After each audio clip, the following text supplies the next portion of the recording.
Welcome to my YouTube channel 3L classes. दोस्तों, अगर आपने अब तक मेरे चैनल को सब्सक्राइब नहीं किया तो आप उसे सब्सक्राइब कर ले और लाइक और कमेंट्स और शेयर करना ना छोड़ें। ठीक है, तो चलिए आज हम लोग क्या पढ़ने वाले हैं। तो आज हम लोग पढ़ने वाले हैं, ये जो सेशन आप लोगों का चल रहा है, आप लोग की फरमाइश की वजह से बेसिक से लेके एडवांस ये जो उर्दू कवायद होता है वो सेशन आपका चल रहा है, बेसिक से एडवांस। आप लोगों को मैंने इससे पहली वाली वीडियो में आप लोगों को मैंने बताया था इल्म हिज्जा के बारे में। ठीक है, तो आज जो हम लोग पढ़ने वाले हैं वो इल्म सर्फ के बारे में पढ़ने वाले हैं। किसके बारे में पढ़ने वाले हैं? इल्म सर्फ के बारे में पढ़ने वाले हैं। ठीक है, इससे पहले हम लोगों ने इल्म हिज्जा के बारे में पढ़ लिया। अगर आप लोगों को लगता है कि नहीं ये मतलब कि और भी अंदर यानी डीपली जाके उसका कॉन्सेप्ट क्लियर किया जाए तो आप कमेंट्स करके बता सकते हैं। मेरे ख्याल से इतना आप लोगों के लिए ठीक है, लेकिन और भी अगर अंदर जाना चाहते हैं, अगर हाई लेवल के लिए, तो फिर मैं उसके अंदर भी और भी जाके चीज़ बहुत सा चीज़ बता सकता हूँ। तो चलिए आज हम लोग क्या पढ़ने वाले, इल्म सर्फ के बारे में पढ़ने वाले हैं। अगर आपने अब तक मेरे पहली वीडियो को नहीं देखा है, क्योंकि ये जो सेशन आप लोगों का चल रहा है वो बेसिक से एडवांस की तरफ चल रहा है, उर्दू से कवायद का। ठीक है, और मैं अपना एक प्ले लिस्ट बना दूंगा, यानी कि उर्दू है ना, बेसिक टू एडवांस है ना, उर्दू ग्रामर है ना, Urdu grammar basic to advance, इस तरीका से करके प्ले लिस्ट बना दूंगा और उसी में आप लोगों को सारा चीज़ वहीं पे मिल जाएगा। ठीक है, और अगर क्लास का पीडीएफ चाहिए तो आप लोगों को डिस्क्रिप्शन के अंदर जाना है, वहाँ पे आप लोगों को टेलीग्राम चैनल मिलेगा, आप उस पर उससे जुड़ जाए और वहाँ से क्लास पीडीएफ, चाहे अदर भी किसी भी एग्ज़ाम का जो आप उर्दू का एग्ज़ाम की तैयारी कर रहे हैं उसका अगर आपको क्वेश्चन बैक चाहिए तो वो भी आपको वहाँ पे मिलेगा। और अगर जो चीज़ वहाँ पे अवेलेबल नहीं है तो आप मैसेज कर सकते हैं, तो वहाँ पे आपको अवेलेबल करा दिया जाएगा।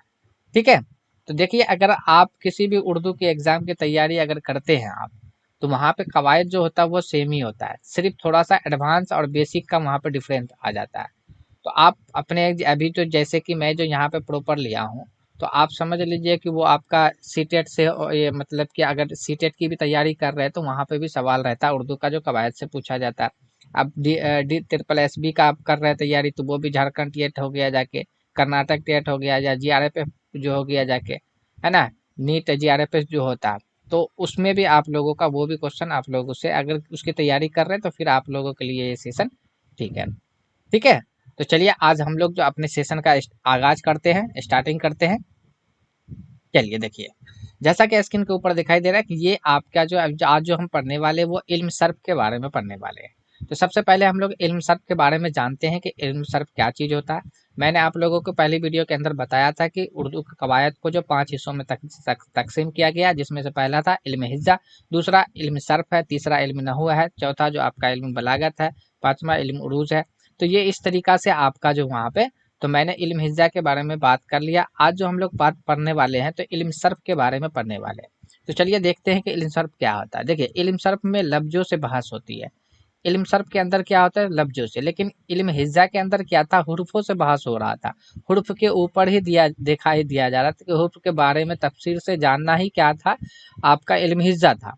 यानी जितनी भी तरीका से हुर्फ हो सकता है, भी बहुत सा चीज उसमें आपका जो जहाँ तक आपका लेवल के अकॉर्डिंग था वहाँ पे जो एग्जाम में पूछा जाता पॉइंट ऑफ व्यू से मैंने वहाँ पे बता दिया। अब जैसे कि इल्म हिज्जा के अंदर आपने पढ़ा था कि किस तरीका से हुर्फ का मतलब कि वो लिखावट के एतबार से या आपका उसका तलफ़ुज़ के एतबार से किस तरीका से पढ़ना चाहिए, है ना? उसके कितने अक़साम होते हैं, क्या चीज़ होते हैं, कैसे जोड़ा जाएगा तो क्या बनेगा, ये हुर्फ मुरक्कब क्या होता है, हुर्फ मुफ़रद क्या होता है, सारा चीज़ वहाँ पे यानी हुर्फ से रिलेटेड था। लेकिन इल्म सर्फ के अंदर क्या आता है कि लफ्ज़ों से बहस होती है। यानी यहाँ पे लफ्ज़ के बारे में मेन आपका मोटो क्या आ रहा है कि इल्म सर्फ के अंदर में लफ्ज़ के बारे में। तो आपको याद रखना है कि इल्म हिज्जा के अंदर क्या था, हर्फ के बारे में बात होती है, लेकिन इल्म सर्फ के बारे में क्या होता है, लफ्ज़ों से बहस होती है। अब देखिए आगे, इससे लफ्ज़ों की मानवी तकसीम यानी कि लफ्ज़ों को कितने मानों में तकसीम किया गया समझने में मदद मिलती है। यानी इल्म सर्फ को पढ़ने से क्या क्या होता है कि लफ्ज़ से बहस किया जाता है, पहला पॉइंट। दूसरा है कि इसके माने में जो तकसीम आता है यानी कि एक तरीका से डिफरेंट आता है, जो बांटा जाता है, तो उसको समझने में मदद मिलती है किससे, इल्म सर्फ को पढ़ने से। आगे देखिए, तरतीब किसका, लफ्जों का तरतीब के जरिया जो है नए लफ्जों को बनाने का तरीका भी मालूम होता है।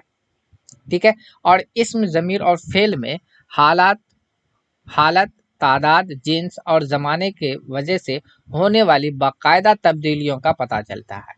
ठीक है, तो यहाँ पे सिर्फ यही चीज़ नहीं, लफ्ज़ के बारे में क्या बहस किया जाएगा कि लफ्ज़ के माने को कितने हिस्सों में तकसीम किया जाता है, उसको समझने में किस तरीक़ा से कौन सा लफ्ज़ रखना चाहिए, सेटअप करना चाहिए, तरतीब में जाने का, नया लफ्ज़ कैसे बनता है उसके बारे में जानना ही इल्म सर्फ़ के अंदर आता है। लफ्ज़ के अंदर जैसे कि इस्म के बारे में, ज़मीर के बारे में, फ़ेल हो गया, यानी कि इसके तादाद जितना भी चीज़ है आपका, वो चीज़ जानना ही क्या कहलाता है, इल्म सर्फ़ के अंदर में आ जाता है। ठीक है, इल्म सर्फ़ में यह भी बताया जाता है कि हुरूफों के उलट-फेर से कैसे अलग-अलग अल्फाज बन जाते हैं। अब देखिए यहाँ पे एक पॉइंट और भी बताया गया है कि अब ऐसा नहीं कि आपको यहाँ से सवाल पूछ लिया जाए आपसे, ये अगर पूछा जाए कि हुरूफों के उलट-फेर से कैसे अलग-अलग अल्फाज बन जाते, अल्फाज जो बन जाते हैं उसे क्या कहते हैं? तो एक तरीक़ा से समझिए उसको लफ्ज़ के ही अंदर रखेंगे, इल्म सर्फ़ के ही अंदर रखेंगे। ठीक है? तो अब यहाँ पे क्या है कि नए लफ्ज़ का निर्माण करना है, तो वहाँ पे क्या है, हुरूफों को उलट कर देते हैं, फेर कर देते हैं, तो वहाँ पे आपका हो जाता है नया लफ्ज़ बन जाता है। ठीक है, और इस उलट-फेर से अल्फाज में किस तरह नए-नए मायने पैदा होते हैं। जब हम हर्फ को उलट-फेर करते हैं, इधर से उधर करते हैं, तो एक नया माने पैदा होता है ना? तो इल्म सर्फ़ का मकसद यह है कि सही-सही लफ्ज़ बोलना, क्या आना चाहिए? बोलना, पढ़ना, समझना और लिखना आ जाए। तो इल्म सर्फ़ का मकसद क्या है कि लफ्ज़ को बोलना, पढ़ना, लिखना और समझना आ जाए। लेकिन इल्म हिज़्ज़ा के अंदर क्या था कि हुर्फ़ को जानना, यानी पढ़ना, लिखना, बोलना, उसको समझना ज़रूरी है। इल्म हिज़्ज़ा में लफ्ज़ों से रिलेटेड था, लफ्ज़ों कहते हैं, इल्म हिज़्ज़ा के अंदर हुर्फ़ों से रिलेटेड था, मुतल्लिक़ था। ठीक है? और इल्म सर्फ़ के अंदर क्या है, लफ्ज़ों से बहस किया जाता है, लफ्ज़ों के ऊपर भी बहस किया जाएगा, किस तरीक़ा से नया शब्द बन सकता है, लफ्ज़ बन सकता है, किस अलग-अलग माने हो सकता है, नया लफ्ज़ कैसे बना सकते हैं, किस तरीक़ा से हम इसको बोल सकते हैं, किस तरीक़ा से लिख सकते हैं, पढ़ सकते हैं। तो ये यहाँ पे सिर्फ़ लफ्ज़ के बारे में ही क्या होगा, बहस होगा। तो इल्म सर्फ़ के अंदर मेन मोटो आपका क्या होना चाहिए कि लफ्ज़ के ऊपर बहस होता है, किसके ऊपर? लफ्ज़ के ऊपर, है ना? लफ्ज़ पर क्या होता है? बहस होता है। लफ्ज़ पे बहस होता है। तो इल्म सर्फ़ में किस पे बहस होता है? लफ्ज़ पे। लेकिन अगर यहाँ पे हिज़्ज़ा की अगर बात करें, जैसे कि इल्म हिज़्ज़ा की अगर बात करें, तो इल्म हिज़्ज़ा में क्या होता है कि हुरूफ़ों पे बहस होता है। किस पे? हुरूफ़ों पे। इल्म हिज़्ज़ा में हुरूफ़ों पे होता है, लेकिन इल्म सर्फ़ के अंदर लफ्ज़ों पे बहस होती है। तो यहाँ पे हम लोग को लफ्ज़ के ही बारे में पढ़ना है, लेकिन लफ्ज़ इतना है कि मतलब एक क्लास में पॉसिबल नहीं है, 2-3 पार्ट में हम लोग इसको कवर करेंगे। तो चलिए आज स्टार्ट कर लेते हैं अब की इसके बारे में, चलिए। देखिए लफ्ज़ की आप बात आ गया यहाँ पे, देखिए जो लफ्ज़ होता है ना, क्योंकि इल्म सर्फ़ के अंदर लफ्ज़ के बारे में पढ़ना है, तो ये जो लफ्ज़ होता है ना, लफ्ज़ को ही कलमा कहा जाता है। यानी आपका जो कलमा होता है वही लफ्ज़ हुआ। ठीक है? यानी लफ्ज़ को कलमा भी कहा जाता है, कलमा को लफ्ज़ भी कहा जाता है। आगे देखिए यहाँ पे कि हुरूफ़ों के मिलने से जो मजमुआ बनता है, यानी हुरूफ़ों को जब हम मिला देते हैं, है ना? हुरूफ़ों को जब हम मिला देते हैं तो वो मजमुआ क्या बनता है? वो लफ्ज़ यानी कलमा कहलाता है। पहला पॉइंट तो आपको तारुफ़ इस तरीक़ा से भी रखना है, कई किताब में इस तरीक़ा से मिलेगा। तारुफ़ बोलने का तरीक़ा अलग-अलग होता है कि नहीं होता है? उसी तरीक़ा से देखिए कि हुरूफ़ों के मिलने से जो मजमुआ बनता है वो लफ्ज़ या कलमा कहलाता है। दूसरे अंदाज़ में अगर हम बात करें कि किस तरीक़ा से कि जो बात हमारे मुँह से निकलती है, जो बात हमारे मुँह से निकलती है, वो आपका लफ्ज़ या कलमा कहलाता है। तीसरे अंदाज़ में अगर देखें हम यहाँ पे जब हम हुरूफ़ तहज़्ज़ी को आपस में जोड़ते हैं, तब लफ्ज़ बनता है, यानी कि कलमा बनता है। तो इतना चीज़ आप लोगों को, यानी कि 3 को आप लोगों को 3 अंदाज में मैंने यहाँ पे लफ्ज़ का तारुफ़ बता दिया। अब देखिए यहाँ पे क्या मिसाल में देखिए, ये अलिफ़ आपका लफ्ज़ है, अब है ना? सॉरी लफ्ज़ नहीं, हर्फ़ है। अलिफ़ को मिलाए काफ़ से, काफ़ को मिला दिए रे से, रे को मिलाए मीम से, तो क्या बन गया? अकरम। तो ये एक लफ्ज़ बन गया। ये आपका लफ्ज़ है। ठीक है? तो ये आपका लफ्ज़ हुआ, इसी को कहा गया। तो हुर्फ़ों को जब मिलाएँगे, यानी हुर्फ़ों के मजमुआ को ही हम कह सकते हैं कि वो आपका लफ्ज़ है। जैसे फ़े में जुआत को जोड़ दिए, लाम को जोड़ दिए तो फ़ज़ल बन गया। तो ये आपका क्या बन गया? ये आपका लफ्ज़ बन गया। ठीक है? आगे देखिए यहाँ पे सीन को लाम से जोड़ दिया, लाम फिर मीम जोड़ दिया, फिर मीम के बाद अलिफ फिर नून। तो ये सब को जब जोड़े तो क्या बन गया? सलमान बन गया। तो ये जो सलमान आपका हो गया, ये आपका लफ्ज़ हो गया। ठीक है? तो ये आपका यहाँ पे मिसाल था वगैरह। अब देखिए लेकिन नोट में एक पॉइंट आपको याद ये रखना है, ठीक है? नोट में ये रखना कि लफ्ज यानी कलमा बामाने और बेमाने दोनों हो सकता है। यानी कि लफ्ज जो होता है यानी कलमा जो होता है वो बामाने भी हो सकता है, बेमाने भी हो सकता है। बा का मतलब हो जाता है एक तरीका से, बा का जो सेंस लिया जाता है जब ये बा लफ्ज जो है जब किसी के साथ आगे में आकर लग जाता है तो उसको एक तरीका से उसको हाँ में कन्वर्ट कर देता है। यानी कि इसका माने यानी कि रियलिटी हक में, उसके हक में हाँ कर देता है। ठीक है, तो हाँ, बा का मतलब हाँ, तो यानी माने वाला, है ना। बा माने यानी कि माने है ना। बे का मतलब यहाँ पे हो जाता है नहीं, तो ये नहीं को दर्शाता है। अब बा जो आपको दर्शाता है ये हाँ को दर्शाता है। बा आपको हाँ को दर्शाता है, बे जो आपका नहीं को दर्शाता है। इसीलिए हम कैसे कह सकते हैं कि बेकार, यानी कि काम करने वाला नहीं, है ना। बेकार, बाकार अगर बोलेंगे तब फिर वहां पे से आपका ये आ जाएगा कि हाँ। तो ये कहा जा रहा है नोट में कि लफ्ज कलमा जो है ना बामाने भी हो सकता है और बेमाने दोनों हो सकता है। अब देखिए, इसलिए इसके लिहाज से, किसके, बामाने और बेमाने के लिहाज से कलमा के दो किस्में होते हैं। क्या बताया गया कि कलमा जो है यानी लफ्ज जो है बमाने भी हो सकता है, बेमाने भी हो सकता है। और इसी के लिहाज से जो है ना कलमा के यानी लफ्ज के जो ना दो किस्में होते हैं। एक का नाम है लफ्ज मौजू, दूसरे का नाम है लफ्ज महमल। एक का नाम क्या है, लफ्ज मौजू, दूसरे का नाम क्या है, लफ्ज महमल। तो हमने यहाँ पे इस पैराग्राफ पे यानी इस पेज पे हमने यही पढ़ा कल लफ्ज के यानी कलमा के बारे में कि लफ्ज को ही कलमा कहा जाता है, कलमा को ही लफ्ज कहा जाता है। हुर्फों को जब हुर्फों के मिलने से जो मजमुआ बनता है यानी ग्रुप समूह जो बनता है उसी को यानी कि कलमा यानी लफ्ज कहा जाता है। दूसरे अंदाज में भी मैंने बताया कि जब बात हमारे मुंह से निकलती है जो बात, उसको हम लोग लफ्ज या कलमा कहते हैं। तीसरे अंदाज में जब हम हुर्फों की हुर्फ तहज़ीब को आपस में जोड़ते हैं तब ये वो क्या कहलाता है, आपका लफ्ज कहलाता है या कलमा कहलाता है। तो यहाँ पे मिसाल आपको देख दिया गया, अकरम में अलीफ काफ मीम को जोड़ दिया, अलीफ काफ रे मीम को जोड़ दिया, फजल में फेज वाद लाम को जोड़ दिया, है ना। सलमान में सीन लाम मीम नून अलीफ, अलीफ नून को जोड़ के सलमान बना दिया। तो ये आपका लफ्ज का आया। नोट में दिया गया कि कलमा बामाने भी हो सकता है, बेमाने भी। बे का मतलब होता है हाँ, यानी कि मानेदार भी हो सकता है, बेमानेदार भी हो सकता है, यानी माने जिसके पास नहीं होता वो भी हो सकता है। इसी के लिहाज से जो कलमा के दो अकसाम होते हैं, एक का नाम है लफ्ज मौजू, दूसरे का नाम है आपका लफ्ज महमल। अब चलिए यहाँ पे लफ्ज मौजू और महमल को हम लोग समझ लेते हैं। अब देखिए यहाँ पे एक साइड हमने लिखा यहाँ पे लफ्ज महमल, दूसरे साइड हमने लिखा यहाँ पे लफ्ज मौजू। अब देखिए यहाँ पे कि महमल क्या कह रहा है कि वह लफ्ज जो माने ना रखता हो। महमल लफ्ज क्या कहलाएगा, जो अपने पास माने ना रखता हो, है ना। यानी कि इसको हम महमल को क्या बोलेंगे, महमल जो होता है आपका बेमाने होता है। क्या होता है, बेमाने। महमल आपका क्या होता है, बेमाने होता है। लेकिन लफ्ज मौजू की अगर बात करें तो यहाँ पे ये आपका कोटेशन लिखा हुआ भी है ना कि वह लफ्ज जो ना रखता हो तो वो महमल हो गया, और जो लफ्ज माने रखता है वो आपका मौजू हो गया। ठीक है, जैसे एग्जाम्पल है, यह बामाने लफ्ज होता है, यानी मौजू जो होता है ना बामाने होता है, यानी कि माने होता है। मौजू का मतलब मानेदार लफ्ज, है ना। इसलिए हम इसको कह सकते हैं कि मानेदार लफ्ज भी हम बोल सकते हैं इसको, मा, है ना, माने दार लफ्ज। तो मानेदार लफ्ज को ही क्या कहा जाता है, लफ्ज मौजू कहा जाता है ना। और उसके बाद जाके बेमानेदार लफ्ज को, है ना, जो जिसके पास माने ना बेमाने, बेमाने दार दार लफ्ज को, तो बेमाने दार लफ्ज को हम क्या कह सकते हैं, महमल के कैटेगरी में रख सकते हैं। ठीक है, तो ये आपका था यहाँ पे कि दोनों के डिफरेंट भी यहाँ पे मैंने आप लोगों को क्या इस दोनों के अंदर में फर्क है वो भी देख लिया। अगर आपसे पूछा जाए कि वह लफ्ज जो जो माने ना रखता हो क्या कहलाता है, तो लफ्ज महमल कहलाता है। वह लफ्ज जो माने रखता है क्या कहलाता है, तो लफ्ज मौजू कहलाता है। मानेदार लफ्ज को क्या कहते हैं, तो लफ्ज मौजू कहते हैं। बेमानेदार लफ्ज को क्या कहते हैं, तो लफ्ज महमल कहते हैं। ठीक है, अब यहाँ पे कुछ मिसाल भी हमने ले लिया। पहले हम यहाँ पे लफ्ज मौजू का लेते हैं, जैसे कलम।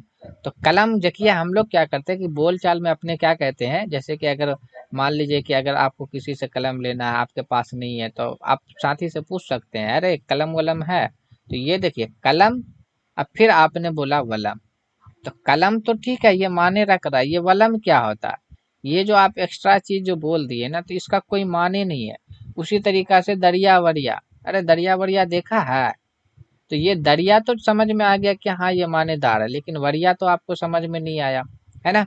जैसे पटना वटना चलेगा रे, ए विनोद, पटना वटना चलेगा, तो अब देखिए पटना, ये देखिए वटना, तो पटना तो आपका माने है कि हाँ समझ में आ गया। अगर बोला जाए वटना तब फिर आपको कहीं वहां पे माने नहीं है, इसका कोई माने नहीं है। ठीक है, उसके बाद देखिए है ना, सड़क वरक पे ऐसे नहीं चला करो, तो सड़क और फिर देखिए यहाँ पे वरक। तो सड़क तो आपका माने दे रहा है कि हाँ आपको समझ में आएगा कि सड़क के बारे में बात हो रही है, लेकिन वरक तो आप नहीं समझ में, है ना। चाय वाय है जी, मोनू की अम्मा चाय वाय है, तो लाइए।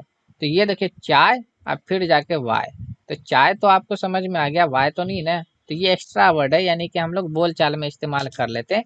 तो ऐसे लफ्ज को ही क्या कहा जाता है, यानी कि मानेदार लफ्ज के साथ एक बेमाने मानेदार लफ्ज भी हम लोग इस्तेमाल कर लेते हैं, तो उसी को कहा जाता है लफ्ज महमल। ठीक है, तो यहाँ पे एग्जाम्पल आपको, आई थिंक आप लोगों को ये बात समझ में आ गई होगी कि लफ्ज मौजू और लफ्ज महमल में क्या फर्क है। ठीक है, चलिए आगे चलते हैं। अब हम लोग यहाँ पे देख लेते हैं आगे क्या कह रहा। अब देखिए यहाँ पे कि लफ्ज मौजू, अब हम लोग लफ्ज मौजू के ऊपर बात कर रहे हैं। तो लफ्ज मौजू या साख्त के एतबार से या बनावट के लिहाज से लफ्ज यानी कलमा के दो किस्में होते हैं। यानी कि आप ये लफ्ज मौजू का भी बोल सकते हैं कि हाँ ये लफ्ज मौजू के किस्में है, या साख्त के एतबार से लफ्ज के कितने किस्में है, तो दो किस्में है। बनावट के एतबार से लफ्ज के कितने किस्में है, तो दो किस्में है। तो एक का नाम है लफ्ज मुफरद, एक का नाम क्या है, लफ्ज मुफरद। यानी लफ्ज मौजू के दो अकसाम, दो किस्में होते हैं, या अकसाम बोलिए, दो किस्में हैं। तो एक मुफरद लफ्ज है, दूसरा मुरक्कब लफ्ज है। या बोल सकते हैं कि साख्त के एतबार से लफ्ज के कितने किस्में हैं, तो दो किस्में, एक मुफरद है दूसरा मुरक्कब है। या आप कह सकते हैं कि बनावट के एतबार से लफ्ज के या कलमा के कितने किस्में, तो दो, एक मुफरद एक मुरक्कब। तो अभी इससे पहले हमने आप लोगों को पहली क्लास में बताया था मुफरद का मतलब होता अकेला। क्या होता, अकेला। मुफरद के माने क्या होता, अकेला। और मुरक्कब का मतलब होता है यानी कि जमा, यानी कि एक से ज्यादा। क्या हो जाता है, एक तरीका से एक से ज्यादा, एक से ज्यादा। मुरक्कब का माने क्या हो जाता है, एक से ज्यादा। तो अब देखिए यहाँ पे लफ्ज मुफरद यानी अकेला लफ्ज हो, तो उसको वही उसी ने वही लफ्ज ना आपका मुफरद कहलाएगा। मुरक्कब यानी कि एक से ज्यादा लफ्ज हो, तब ना जाके मुरक्कब कहलाएगा। ठीक है, अब इसका तारुफ देखिए। जो मानेदार, सॉरी, जो बामाने लफ्ज यानी कि जिसके पास माने है, वो लफ्ज तन्हा हो यानी अकेला हो तो मुफरद कहलाता है। अब जैसे कि मान लीजिए कलम, तो कलम में तो आगे पीछे कोई चीज नहीं लगा हुआ। अकल में देखिए कोई आगे पीछे नहीं लगा हुआ, सर नहीं, गाह नहीं, अखलाक नहीं, वगैरह। तो ये सब तो अकेले आया है ना। ये सारा का सारा सर देखिए, अकल देखिए, कलम देखिए, सब अकेला ही है ना। लेकिन अब देखिए यहाँ पे लफ्ज मुरक्कब के बारे में अगर बात हम यहाँ पे करें, तो है ना, किसी बामाने लफ्ज के मजमुआ को मुरक्कब कहते हैं। देखिए बामाने लफ्ज वो भी है, बामाने लफ्ज ये भी है, दोनों में बामाने लफ्ज इसलिए क्योंकि ये लफ्ज मौजू है। लफ्ज मौजू जो होता है बामाने होता है, यानी इसके पास माने होता है ना। तो यहाँ पे ये क्या बोला गया कि बामाने लफ्ज के मजमुआ यानी ग्रुप के मजमुआ को हम मुरक्कब कहेंगे। अब जैसे देखिए कलम आपका अकेला था, लेकिन इसमें दान आके लग गया तो कलम दान बन गया। तो एक से ज्यादा लफ्ज हुआ कि नहीं हुआ, इसलिए इसको मुरक्कब बोला गया, यानी एक ग्रुप में आ गया। जैसे अकल आपका एक लफ्ज है, दूसरा मंद है, तो ये दोनों मिल के ना एक लफ्ज बना दिया, नया का लफ्ज बना दिया, नया लफ्ज बना दिया ना। इसलिए इसमें देखिए एक से ज्यादा हो गया ना, अकल फिर मंद, दो गो लफ्ज आ गया, ये आपका मुरक्कब हुआ। देखिए जैसे सर, अभी यहाँ पे सर आपका ये हो गया, सर बुलंद। अब देखिए यहाँ पे दो ठो आया कि ना आया, एक सर दूसरा बुलंद, तो ये आपका मुरक्कब लफ्ज हुआ। जैसे ईदगाह, अभी ऊपर में हम लोग गाह देखे थे, चाहे ईद भी देख सकते थे, कोई चीज है वहां पे हम गाह ही लिख दिए, कोई दिक्कत नहीं है। लेकिन देखिए ईद आपका एक लफ्ज हुआ, फिर गाह एक लफ्ज हुआ, तो ये दोनों लफ्ज मिल के एक लफ्ज बनाया, जिस लफ्ज को हम लोग क्या कहते हैं, मुरक्कब कहते हैं, लफ्ज मुरक्कब कहते हैं। जैसे खुश इखलाक, अब देखिए खुश एक लफ्ज हुआ ना, फिर इखलाक एक लफ्ज हुआ, तो दो लफ्ज मिलके ना एक तो लफ्ज नया लफ्ज बना दिया, तो इसीलिए हम इसको क्या बोलेंगे, आपका मुरक्कब लफ्ज बोलेंगे। तो आई थिंक आपको ये लफ्ज मौजू के या साख्त के एतबार से लफ्ज के किस्में या बनावट के एतबार से किस्में जो है, इसके दो किस्में होते हैं, एक मुफरद होते हैं, एक मुरक्कब होते हैं। हमेशा आपको लफ्ज के माने याद रखना है कि मुफरद जैसी आई तो समझ लीजिए कि अकेला ही बात होगा, यानी जहाँ पे ये जिस आपका टॉपिक के अंदर आपको ये नजर आ गया, जिस टॉपिक में इसका जिक्र हो गया, तो समझ लिए मुफरद लफ्ज आया तो आपको समझना है कि ये अकेले की बात करेगा। मुरक्कब लफ्ज के बारे में, अगर मुरक्कब के बारे में बात हो रही तो इसका मतलब है कि एक से ज्यादा के बारे में ये बात करेगा। हम लोग वहां पे भी पढ़े थे ना, हुरूफ हिज्जा के अंदर पढ़े कि नहीं पढ़े वहां पे, कि आपका जो एक मुफरद हुरूफ मुफरद होता, यानी अलीफ, बे, जीम, चे, है ना, तो ये सब वो मुफरद हो गया। लेकिन मुरक्कब की अगर हम यहाँ पे बात करें तो मुरक्कब क्या हो जाएगा, तो अब देखिए यहाँ पे मुरक्कब क्या हो जाएगा आपका, ठीक है। तो अगर मुरक्कब की अगर हम यहाँ पे बात करें तो मुरक्कब में क्या था, जैसे बे में हे लगा भे, है ना, जिम में हे लगा जे, है ना, चे में हे लगा छे, है ना, तो ये एक से ज्यादा लफ्ज मिलके बन गया, इसलिए उसका हुरूफ मुरक्कब बन गया। तो ये चीज आपको यहाँ पे याद रखना है। आई थिंक आपको लफ्ज मुफरद और लफ्ज मुरक्कब क्लियर हो गया होगा। चलिए अब हम लोग आगे चलते हैं। आगे देखिए आपको स्क्रीन के ऊपर दिखाई दे रहा है यहाँ पे कि माने के एतबार से क्या कहा जा रहा है, कि माने के एतबार से लफ्ज के 3 किस्में होते हैं। किसके एतबार से, माने के एतबार से। किसके एतबार से, माने के एतबार से लफ्ज के 3 किस्में। अभी हम लोग वहां पे ये पढ़े थे, बामाने बेमाने लिहाज से जो होते हैं लफ्ज के 2 किस्में होते हैं, एक लफ्ज मौजू, एक लफ्ज महमल होते हैं। फिर जब हम लफ्ज मौजू महमल को जब समझ गए कि मौजू होता है मानेदार लफ्ज, महमल होता है बेमानेदार लफ्ज, उसके बाद फिर हमने क्या वहां पे पढ़ा कि लफ्ज मौजू बोलिए या साख्त के एतबार से बोलिए या बनावट के एतबार से जो लफ्ज होते हैं, तो उसके जो आपका कितने किस्में थे, आपका 2 किस्में थे। एक था लफ्ज मुफरद यानी जिसके माने होता अकेला, दूसरा था आपका लफ्ज मुरक्कब जिसके माने होता एक से ज्यादा। ठीक है, मुफरद यानी कि एक ही लफ्ज हो तो मुफरद कहलाएगा, एक से ज्यादा लफ्ज हो जाएगा तो मुरक्कब कहलाएगा। फिर हम लोग अभी जो बात कर रहे हैं यहाँ पे माने के एतबार से लफ्ज के 3 किस्में के बारे में बात कर रहे हैं। तो माने के एतबार से जो लफ्ज के 3 किस्में है, एक का नाम है लफ्ज हकीकी, यानी कि जिसको लघवी माने भी कहा जाता है। लफ्ज हकीकी का दूसरा नाम क्या है, लघवी माने। लफ्ज हकीकी का क्या है, दूसरा नाम लघवी माने। दूसरा लफ्ज जो है लफ्ज मिजाजी है, लफ्ज मिजाजी। तीसरा लफ्ज के बारे में बात करें तो लफ्ज इस्लाही, है ना, इस्तिलाही, है ना। तो लफ्ज इस्तिलाही है, 3 लफ्ज है ना, माने के एतबार से लफ्ज के 3 अकसाम होते हैं, यानी 3 किस्में होते हैं। एक लफ्ज हकीकी जिसको हम लोग कहते हैं लघवी माने भी कह सकते हैं। दूसरा हम लोग ने क्या देखा, लफ्ज मिजाजी। तीसरा हमने देखा यहाँ पे लफ्ज इस्तिलाही।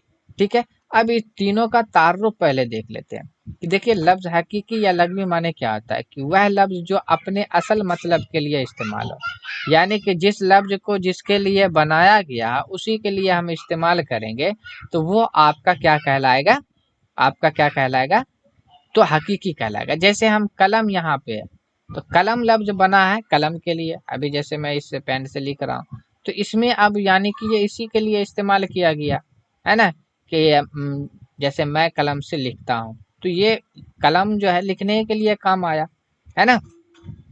ठीक है, कलम से मैं, जैसे मैं कलम से लिखता हूँ तो कलम आपका क्या कहलाया यहाँ पे, तो कलम आपका कहलाया जाके अगर जुमले के अंदर देखें यहाँ पे तो ये अपना हकीकी माने रख रहा है।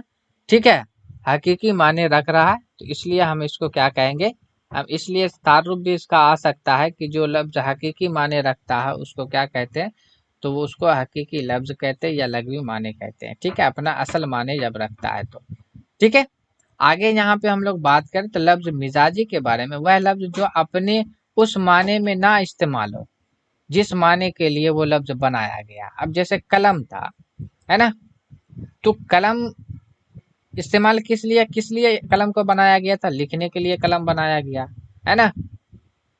तो अगर हम इसको कलम को जो है ना लिखने के लिए ना इस्तेमाल करके दूसरी भाषा में हम दूसरे चीज के लिए इस्तेमाल कर ले, तो हम तब फिर उसको हम क्या कहेंगे, वो आपका मिजाजी लफ्ज ही हो जाएगा, लफ्ज मिजाजी हो जाएगा। अभी देखिए आप तारुफ देखिए, अभी हम 4-5 यहाँ पे सवाल लेंगे यानी कि लिए हुए हैं, ठीक है, वहां से आपको अच्छे से क्लियर हो जाएगा। आप सिर्फ इतना को रखिए कि हकीकी माने जो अपना जिस लफ्ज के लिए जो माने बना वही माने हो तो हकीकी होगा। आज मिजाजी माने वो होता है जिस लफ्ज के लिए बना हो लेकिन वो उसके लिए नहीं बल्कि दूसरे के लिए, है ना, इस्तेमाल ना किया जाए, यानी जिस लफ्ज के लिए बना है लेकिन उसके लिए इस्तेमाल ना किया जाए, तो वो आपका क्या कहलाएगा, लफ्ज मिजाजी कहलाएगा। ठीक है, इस्तिलाही माने क्या होता है कि वह लफ्ज जो असल माने से हटकर, क्या बोला जा रहा, असल माने से, जो उसका असल माने है, फिक्स माने है ना, असली माने है, उससे क्या करता है, हटकर दूसरे माने में इस्तेमाल किया जाए। अब देखिए, लेकिन यहाँ पे क्या है, देखिए दोनों में थोड़ा सा यहाँ पे फर्क है, लेकिन देखने में आपको लग रहा है एक ही है। वह लफ्ज जो माने में ना, है ना, जो अपने माने में ना इस्तेमाल किया जाए, है ना, जिस माने के लिए लफ्ज बनाया गया है ना, तो मतलब एक तरीका सेंस वहीं जा रहा है ना। वह लफ्ज जो असल माने से हटकर, है ना, किसी दूसरे माने में इस्तेमाल किया जाए, तो थोड़ा सा यहाँ पर डिफरेंट है। ये दोनों को हम सभी को हमने यहाँ पे देख लिया। लफ्ज हकीकी, जिस जिसके लिए जो लफ्ज बना वो हकीकी है, और जिसके लिए जो लफ्ज न बना, उसका माने दूसरे के लिए इस्तेमाल कर लिया गया, तो वो आपका मिजाजी कहलाएगा। लेकिन एकदम हटके ही बात अगर करना शुरू कर दे, तो फिर आपका क्या कहलाएगा, वो इस्तिलाही माने कहलाएगा, है ना, लफ्ज इस्तिलाही कहलाएगा। चलिए इसको हम लोग क्या करते हैं, यहाँ पर सिर्फ आपको तारुफ ही बताना था, बाकी अभी आप लोगों को यहाँ पे मिसाल से हम लोग देख लेते हैं। अब देखिए यहाँ पे मैंने लिया हकीकी लफ्ज, या लफ्ज हकीकी कह दीजिए, मिजाजी लफ्ज या लफ्ज मिजाजी कह दीजिए, है ना, इस्तिलाही, है ना, इस्तिलाही, इस्तिलाही लफ्ज, ठीक है, या लफ्ज इस्तिलाही, जैसे है ना, मतलब एक मूवी के अंदर नहीं था ये जो डायलॉग है, जी पप्पा पप्पा जी, है ना, तो वैसे ही आप, बात तो एक ही है ना, जी पप्पा बोलिए या पप्पा जी बोलिए, बात एक ही है ना। अब लेकिन था उसका जो उसका हर पापा तो वैसे तो नहीं होता है कि हाँ, अगर कोई बोला जी पप्पा तो लपड़ मार दिया, बोला हाँ पप्पा जी तो फिर भी मैं लपड़ मार दिया, ऐसा तो नहीं होता है। तो वैसे ही है, आपकी मर्जी है, इसको जिस तरीका से लेना चाहिएगा। लफ्ज मिजाजी लीजिए या मिजाजी लफ्ज लीजिए, बात एक ही है। चलिए इसको हम लोग मिसाल से देखते हैं। देखिए लफ्ज हकीकी में हम लोग यहाँ पे क्या किया, मेन आप लोगों का पर्पस है चांद, यहाँ भी देखिए चांद, यहाँ भी देखिए चांद। अब देखिए यहाँ पे चांद जमीन के गर्दिश करता है, तो यहाँ पे यह हकीकी माने है, यानी कि चांद जो है ना एक आपका सैयारा है, यानी कि आपका जमीन जो एक सैयारा है, उसका जो आप जो है ना, तो एक तरीका से आप समझिए तो उसका चक्र लगाता है, तो यानी कि एक तरीका से ये निजाम शमसी के अंदर आते हैं, जो उसका माने रखा गया ये हकीकी माने है। चांद क्या चीज होता है ना, जिसका एक तरीका से प्लांट जो है ना आपका, तो ये जमीन आपका जो आपका सैयारा है, तो इसका एक छोटा सा मतलब कि एक भाग है, एक हिस्सा है। तो चांद को इसी के लिए इस्तेमाल यहाँ पे किया गया कि हाँ चांद जो है जमीन का गर्दिश कर रहा है, यानी चांद जो है ना मतलब जमीन के चारों ओर घूम रहा है ना, उसको चक्कर लगा रहा है। तो ये तो इसी की चीज के लिए ये बनाया गया था, है ना। तो ये बात हो गया जाके, ये लफ्ज इसी के लिए था जो हकीकी माने था। अब लेकिन याद देखिए, यार तो मेरा चांद है। अब बताइए, यार तो मेरा चांद है, क्या यार आपका चांद हो सकता है? नहीं। यहाँ पे क्या है, एक तरीका से चांद जो इस्तेमाल किया गया है, प्यारा के लिए इस्तेमाल किया गया है, प्यारा, है ना, यार मेरा प्यारा, यार मेरा महबूब है, यार मेरा खूबसूरत है ना। तो ये इस तरीका से यहाँ पे, जिस तरीका से एक माँ अपना का ना मेरा बेटा चांद है ना। अब बताइए, अब यहाँ पे क्या था, ये मिजाजी माने था, क्योंकि वो क्या क्या कि जिस लफ्ज के लिए, यानी कि चांद बना था किसके लिए, एक मतलब कि निजाम शमसी का एक पार्ट है, उसके लिए बना था। लेकिन यहाँ पे क्या किया गया, उसके लिए इस्तेमाल नहीं हुआ, बल्कि दूसरी चीज के लिए इस्तेमाल हो गया, है ना, यानी कि इस्तेमाल नहीं किया गया। तो यार तो है ना, यार तो मेरा चांद है, तो ये चांद अभी जो यहाँ पे चांद जो है ना, ये एक तरीका से मिजाजी माने है। तो इसका मिजाजी माने जो अगर देखा जाए यहाँ पे, तो इस्तेमाल क्या किया गया है, जैसे प्यारा है ना, खूबसूरत है, स्मार्ट है ना, ये इस तरीका से वहाँ पे महबूब है। तो ये हम चांद का यहाँ पे सेंस लिया गया। उसी तरीका से देखिए, अहमद ईद है ना, अहमद ईद का चांद है। अब देखिए यहाँ पे भी चांद इस्तेमाल किया गया, लेकिन अब बताइए ये एकदम हटके ही हुआ। अब ईद का चांद तो अहमद हो ही नहीं सकता ना। तो यानी कि एक तरीका से ये मुहावरा, इसलिए कहा जाता है कि लफ्ज इस्तिलाही जो होता है ना, एक तरीका से समझिए आपका मुहावरा ही होता है ना। इसका ज्यादातर क्योंकि एकदम माने से हट जाता है। अहमद ईद का चांद है, यानी बहुत दिनों के बाद दिखाई देना, देखिए उसका माने एकदम ही हट गया, है ना। लेकिन इसका देखिए माने तो मिलता जुलता है ना, क्योंकि चांद, तो चांद क्या होता है, चांद प्यारा नहीं लगता है, खूबसूरत नहीं है चांद, उसको हम क्या बोलेंगे, बदसूरत बोलेंगे चांद को, नहीं बोल सकते ना। है, चांद को हम क्या करेंगे, चांद बहुत प्यारा है। तो यानी प्यारा है तभी तो उसके लिए वही, लेकिन क्या किया गया, जिस लफ्ज के लिए बना था उसके लिए नहीं इस्तेमाल किया गया है ना। लेकिन यहाँ पे क्या किया गया कि ये एकदम हटा दिया गया है ना, कि अहमद ईद का चांद है ना, यानी कि अहमद जो ईद का चांद है, यानी अहमद बहुत दिनों के बाद दिखाई देता है, तो इसलिए वहाँ पे वैसे चीज के लिए इस्तेमाल किया जाता है। आगे देखिए यहाँ पे दूसरा मिसाल से और भी क्लियर होगा। शेर जंगल का राजा है। शेर जो जंगल का राजा है, अब देखिए शेर एक जानवर है तो जंगल में रहता है, तो यहाँ पे शेर जो है जानवर के लिए इस्तेमाल हुआ, जानवर के लिए। तो सिंपल सी बात है, शेर आपका जानवर ही है जो आपका हकीकी माने। लेकिन अब देखिए मेरा बेटा शेर है, अब का मतलब इसका बेटा शेर है, यानी यहाँ पे जो शेर इस्तेमाल किया गया है तो मिजाजी माने, जिस तरीका से बहादुरी, बहादुर हम इस्तेमाल कर सकते हैं ना, तब ना बोला जाता है मेरा बेटा शेर है, बहादुर है ना। उसी तरीका से आगे देखिए, इस्तिलाही माने में देखे, है ना, तू शेर है तो अहमद सवा शेर है। अब देखिए तू शेर है तो अहमद सवा शेर है, अब इसका मतलब क्या हो गया, है ना। तू बहादुर है तो हम भी बहादुर है, नहीं ना। थोड़ा देखिए हट के दिया, इसका मतलब है कि तू शेर है ना, तो वो सवा शेर है, यानी तुझसे ज्यादा शेर है, यानी कि एक तरीका से समझ लिए बड़ा, है ना। तो एक्स्ट्रा में चला गया वो, तो एकदम देखिए मीनिंग हट गया ना। इसलिए यहाँ पे जो ये जो ऐसे मीनिंग को हम क्या कहते हैं, इस्तिलाही माने कहते हैं। अभी यहाँ पे किया गया, इस्तेमाल किया गया। अब देखिए यह दरवाजा लोहे का है, यह दरवाजा किसका है, लोहे का है।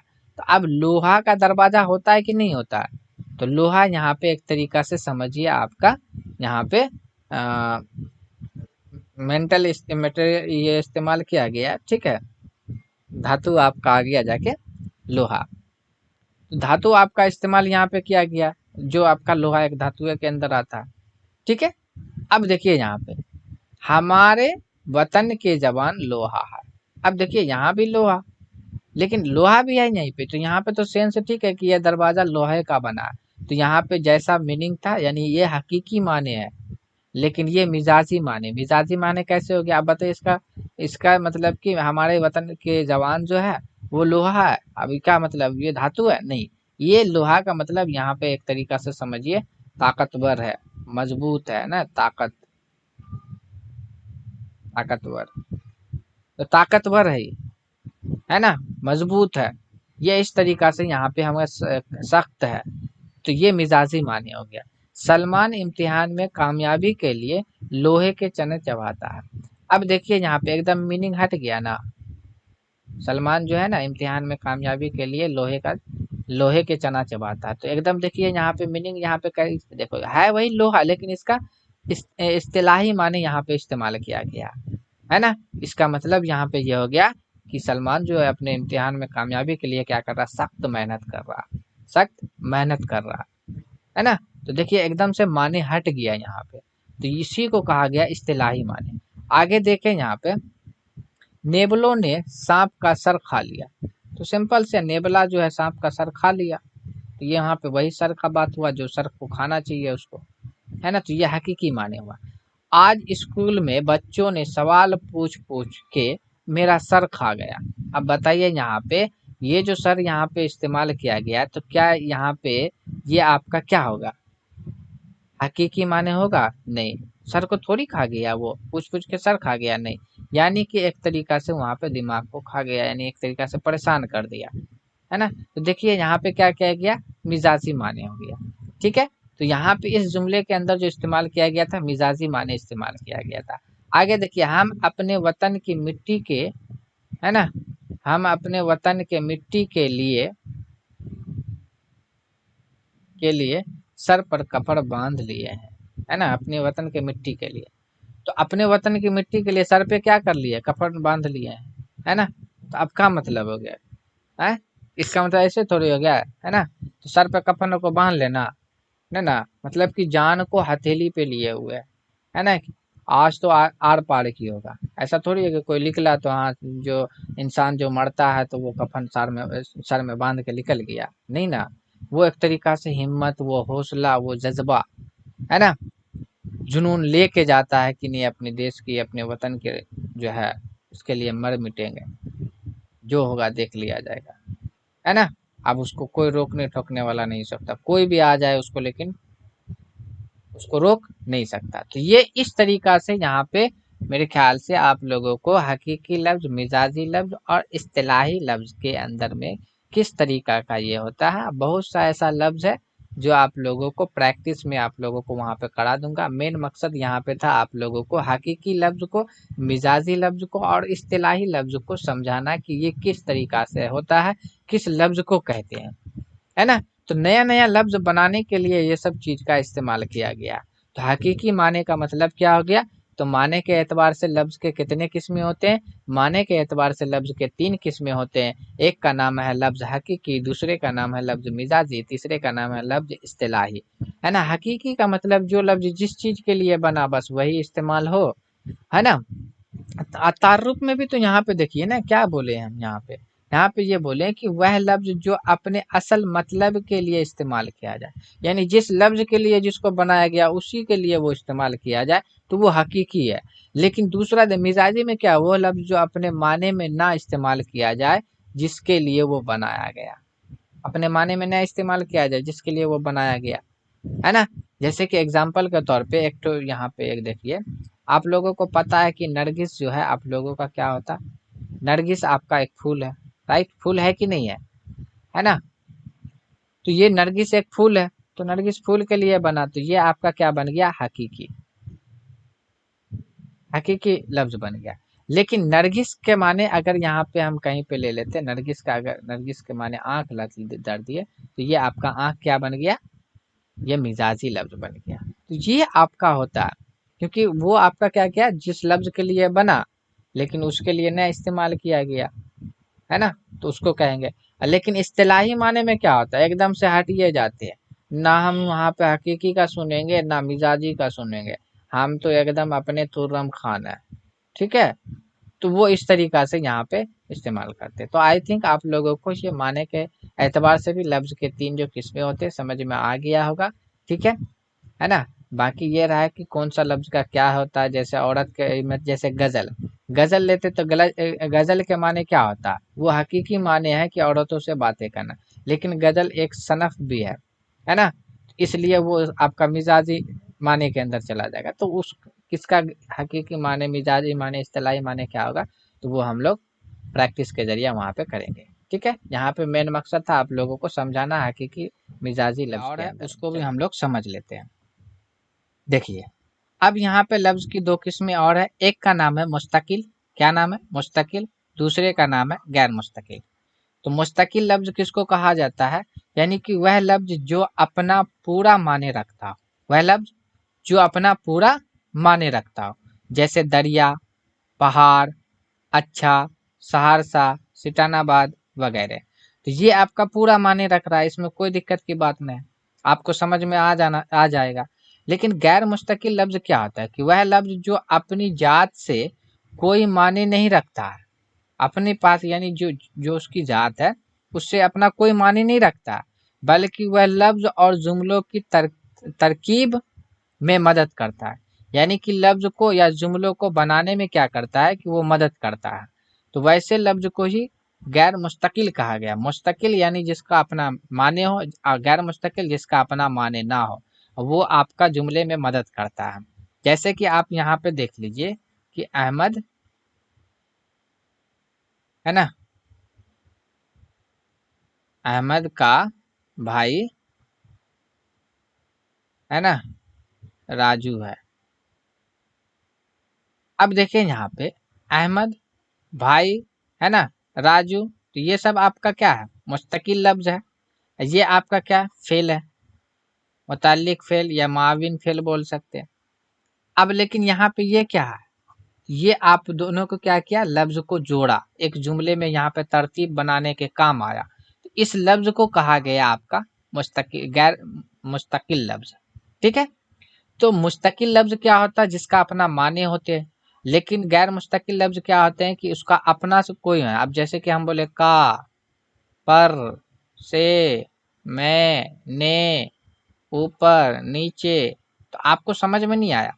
लेकिन आपको जब तक उसके साथ जो आपका मुस्तकिल लफ्ज आप नहीं मिलाइएगा, जुमला नहीं बनाइएगा, तब तक आपको वहां पे ये क्या करेगा, अपना माने नहीं दे सकता। जैसे देखिए यहाँ पे अहमद का भाई राजू है, तो अब यहाँ पे से अर्थ जो माने जो दे दिया कि हाँ अहमद का भाई जो राजू है ये आपका मुस्तकिल लफ्ज है, ये भी मुस्तकिल लफ्ज है, अहमद मुस्तकिल, भाई मुस्तकिल, राजू मुस्तकिल है, जो आपका फेल हो गया जाके यहाँ पे का जो आपका हो गया गैर मुस्तकिल है। लेकिन अगर देखा जाए तो मुस्तकिल और गैर मुस्तकिल के अकॉर्डिंग तो ये भी आपका क्या कहलाया, है भी आपका मुस्तकिल ही कहलाया, सॉरी गैर मुस्तकिल ही कहलाया। तो ये आपका जो भी है यानी जिसका अपना माने नहीं होता, जैसे हमने यहाँ पे लिखा था, इसका कोई माने है अभी नहीं ना है, तो इसको हम बोलेंगे गैर मुस्तकिल। जैसे हम लिखे यहाँ पे थी, कोई माने है इसका अलग से नहीं, तो हम इसको लिखेंगे क्या, गैर मुस्तकिल। तो ये आपका क्या बन गया, गैर मुस्तकिल बन गया। ठीक है, ये गैर मुस्तकिल बन गया। लेकिन अब यहाँ पे देखिए, अगर हम यहाँ पे लिख दिए, हम यहाँ पे लिखे जैसे लिखे यहाँ पे कलम। अब बताइए कलम का माने है कि नहीं, कलम आप जानते हैं ना किसको, लिखने वाले की चीज को, है ना। जैसे हम लिखे यहाँ पे किताब, आप तो जानते हैं किताब के बारे में, तो ये अपना अपना मीनिंग दे रहा है, इसलिए ये आपका क्या कहलाएगा, मुस्तकिल लफ्ज कहलाएगा। आई थिंक आपको लफ्ज मुस्तकिल और लफ्ज गैर मुस्तकिल के बारे में भी समझ में आ गया होगा। कोई ये मतलब कि बड़ी चीज इसमें नहीं है, बस इतना सी कॉन्सेप्ट इसके अंदर आया है। ठीक है, आगे देखिए यहाँ पे नोट में भी कुछ दिया हुआ कि निसाबी कवायद नवैसी ने कलमा की 3 किस्में लिखी है। कितने, 3 किस्में, इस्म, फेल और हर्फ। लेकिन माहिरीन लेसन याद वे कवायद इस, है ना, इसे मतलब कि इसे तकसीम को, यानी इस तकसीम को नाकिस समझते हैं, यानी इसको सही नहीं ठहराते हैं। ठीक है, इसलिए इसको तर्क किया गया है। ठीक है, यानी इसको छोड़ दिया गया, लेकिन पढ़ना है यहाँ पे कि हाँ मतलब कि इसके कलमा के 3 किस्में होते हैं, जिसमें से ये। ठीक है, चलिए अब आगे हम लोग देख लेते हैं, लेकिन कलमा के बारे में हम लोग तो अलग से पढ़ेंगे, क्योंकि इसमें फेल है, हर्फ, ये तीनों को कॉम्बिनेशन करके हम लोग पढ़ेंगे। लेकिन और भी लफ्ज है, अब हम लोग लफ्ज को देख लेते हैं। कई तरह का लफ्ज है, जैसे कि ये आपका मुतज़ाद लफ्ज या जिद अजदाद लफ्ज या उल्टा लफ्ज है ना। तो ये आपका लफ्ज, ये भी तो एक लफ्ज है ना। अब इस लफ्ज के बारे में जानते हैं। तो मुखालिफ या उल्टा लफ्ज को ही मुतज़ाद लफ्ज कहा जाता है, यानी उल्टा लफ्ज को ही क्या कहा जाता है ना, मुतज़ाद या आपका मुखालिफ लफ्ज को ही मुतज़ाद या आपका उल्टा लफ्ज या जिद लफ्ज हम लोग उसको कह सकते हैं।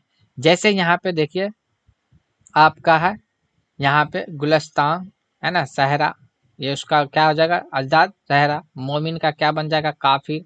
खैर का क्या बन जाएगा, शर, है ना। बहार का खिजा बन जाएगा, यानी ये आपका उल्टा जिद ही है।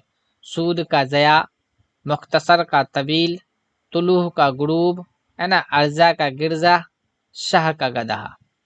ठीक है, तो ये आपका क्या था, ये भी आपका एक लफ्ज जो है आपका क्या है, मुतज़ाद लफ्ज है।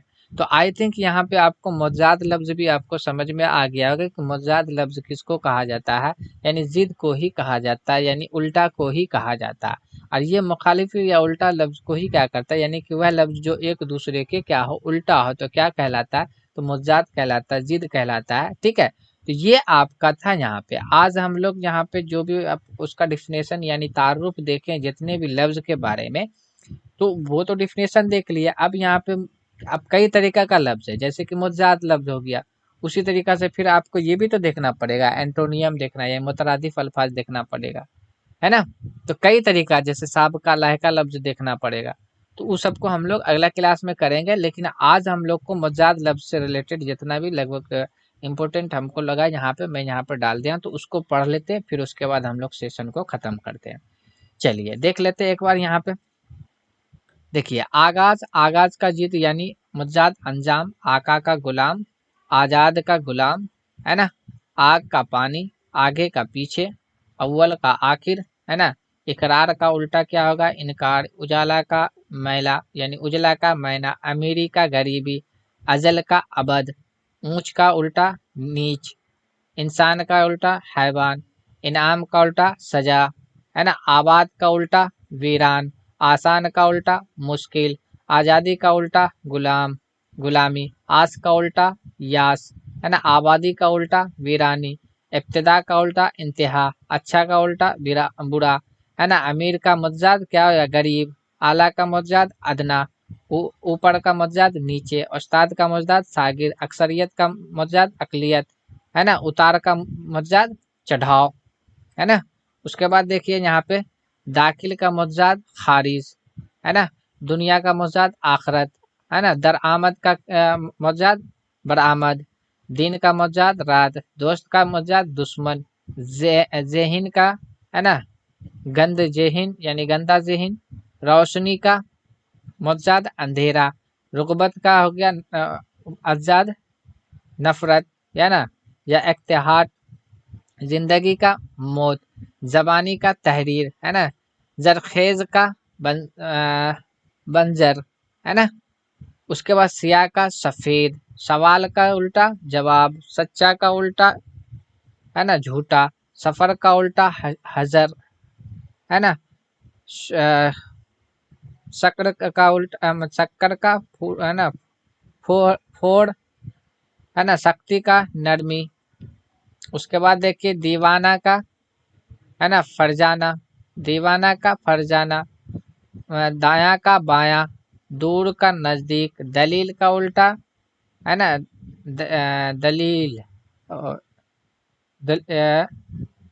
दलील है क्या आपका, क्या है दलीर, हाँ दलीर का उल्टा बुजदिल, दिलेर, दिलेर का उल्टा बुजदिल, जिल्लत का इज्जत, रोशन का तारीख, रहमत का जहमत, आबरू का राहेजन, जिंदा का मुर्दा, जहर का तरियाक, है ना, जया का सूद, है ना, स्याही का सफेदी, शर्मा का गर्मा, है ना, सत्रह का सुतरा का गंदा, यानी साफ सुथरा जो बोला है, सुतरा का गंदा, है ना। साकिन का मतहरक, सख्त का नर्म, सोना का जागना। ये आपका मुज्जाद था, और भी है देख लीजिए, एक दो और है बस।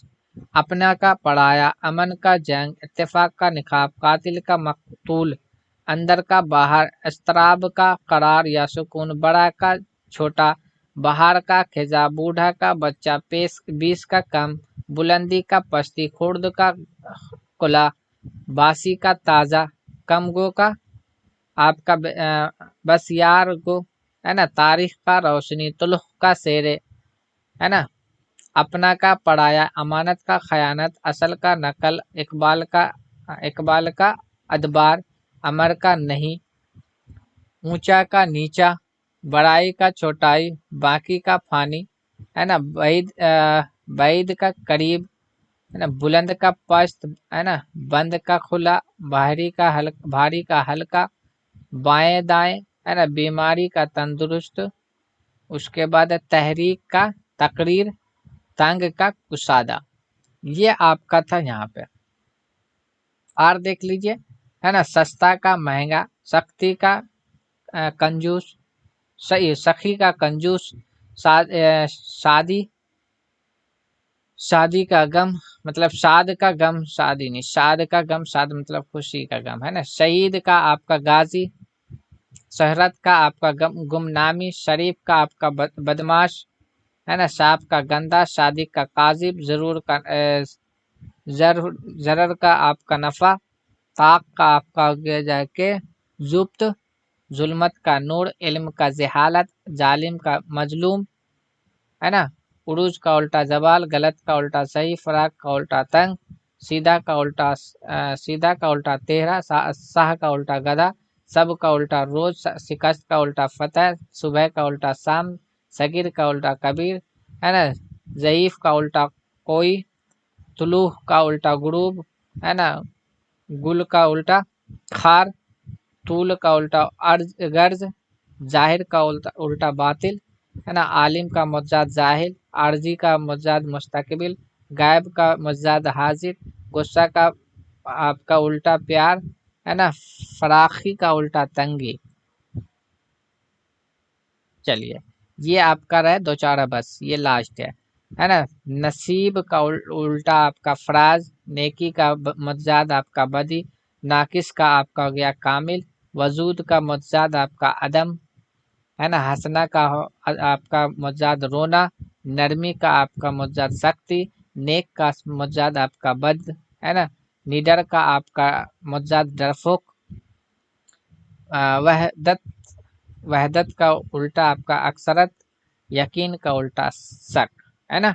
तो ये था आप लोगों का जो लफ्ज से रिलेटेड था। एक ही क्लास में यानी इल्म सर्फ का जिक्र करना पॉसिबल नहीं था, इसलिए इसको हम लोग नेक्स्ट क्लास में भी देखेंगे, जिसमें अभी आप लोगों को देखने को मिलेगा। एक बार इसको रिपीटेशन वहीं पे हम सिर्फ बोल के ही जो है 5 मिनट 6 मिनट के अंदर में बोल के उसको रिपीट कर देंगे। उसके बाद आप लोगों को वहाँ पे क्या चीज़ के बारे में सीखना होगा, आपका मुतज़ाद लफ्ज़ है, फिर उसके बाद जाके आपका आपका ये हो गया जाके क्या नाम है, साबका लहका हो गया, तो उसको भी हम लोग क्या करेंगे, पढ़ेंगे। तब उसके बाद जाके फिर हम लोग आगे जो है, जैसे कि अभी हम लोग देखे थे कि इसम के मतलब कि लफ्ज़ के कलमा के 3 अक़साम होते हैं, इसम हर्फ, इसम फ़ेल हर्फ, तो उसके ऊपर भी हम लोग ये करेंगे। तो आप लोगों का ये जो है समझ लीजिए कि आप लोगों का जो क्लास जो चल रहा है ये बेसिक से एडवांस तक का चल रहा है। तो आप लोग सीक्वेंस में देखते हुए नोट्स बनाने की अगर ज़रूरत है तो आप लोग बना सकते हैं, नहीं अगर क्लास पीडीएफ चाहिए तो हमारे डिस्क्रिप्शन के अंदर में आपको क्लास मतलब टेलीग्राम चैनल का लिंक मिलेगा, आप उससे जुड़कर वहां से क्लास पीडीएफ प्राप्त कर सकते हैं। ठीक है, तो चलिए आज के लिए बस इतना ही। अगर आपने अब तक मेरे चैनल को सब्सक्राइब नहीं किया तो आप उसे सब्सक्राइब कर ले, शेयर कर ले दोस्तों में, और लाइक कमेंट्स करना ना भूले। ठीक है, बाकी आप लोगों का मैंने बताया कि आप लोगों को क्लास जो है कवायद का मिल रहा है। अब बाकी आप लोगों को जो भी आपका पेपर है उर्दू का, तो वो आपका एनालिसिस हम करा देंगे वहाँ पे। ठीक है, अगर पहला जैसे